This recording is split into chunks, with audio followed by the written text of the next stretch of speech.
सवाल सिर्फ खुदा से नहीं होगा, आपसे भी होगा। सवाल एथिज्म से भी होगा। सवाल सिर्फ मजहब से नहीं होगा, सबसे होगा। और आज मैं सवाल करूंगा और उम्मीद है कि आप जवाब देंगे। अभी तक आपने वैसे कॉन्टिंजेंसी आर्गुमेंट का कोई जवाब नहीं दिया। चलें, आपने कहा यूनिवर्स के बारे में इटर्नल क्यों नहीं बोल देते। ये चूंकि लॉजिकली पॉसिबल ही नहीं है कि यूनिवर्स इटर्नल हो।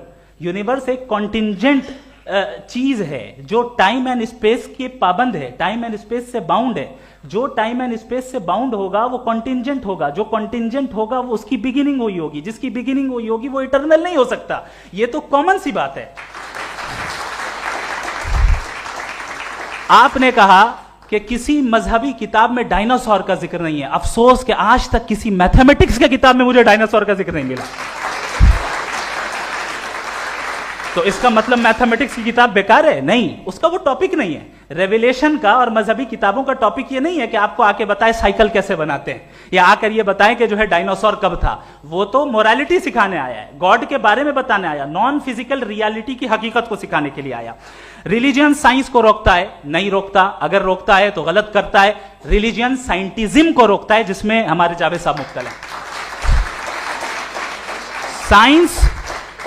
साइंस और साइंटिज्म में फर्क है।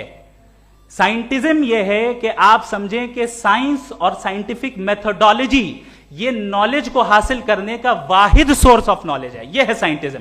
हम इसे रिजेक्ट करते हैं। हम साइंस को तो तरक्की करते हैं, भाई आप हमारी पूरी तारीख कर लें, पढ़ लें तो आपको पता चल जाएगा। बहरहाल ये अलग टॉपिक है।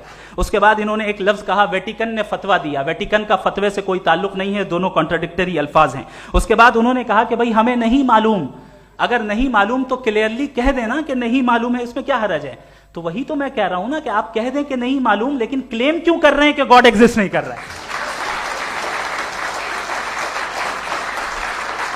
आप कह दें नहीं मालूम है, हो सकता है हो सकता ना हो, लेकिन आप क्लेम कर रहे हैं। The moment you say God does not exist, this is a claim, and now the burden of proof is upon you too, जैसे हमारे ऊपर है। और क्यों है मैं बताता हूं, क्यों है ये भी मैं बताता हूं। फिलोसॉफिकली जो क्लेम होता है ना, सिर्फ ये नहीं होता कि इंसान कहे पॉजिटिव क्लेम करे और नेगेटिव क्लेम करे तो बर्डन ऑफ प्रूफ नहीं है। आप मिसाल के तौर पे मैं कहूं कि फुला उस कमरे में कोई नहीं है, मैंने एक नॉलेज का क्लेम किया है। उस कमरे में कोई नहीं है, मैंने एक नॉलेज का क्लेम किया। या तो मैं कहूं मुझे नहीं पता, हो भी सकता है नहीं भी हो सकता है, this is not a claim. लेकिन जब मैं कह रहा हूं कि वहां कोई नहीं है, या मैं कह रहा हूं वहां कोई है, दोनों क्लेम है और दोनों के ऊपर बर्डन ऑफ प्रूफ है। हमारे ऊपर भी बर्डन ऑफ प्रूफ है। मैंने कंटिंजेंसी आर्ग्यूमेंट दिया, इसे तोड़कर दिखाइए। आखिरी चीज, इन्होंने कहा कि खुदा दुनिया बनाने से पहले 150 साल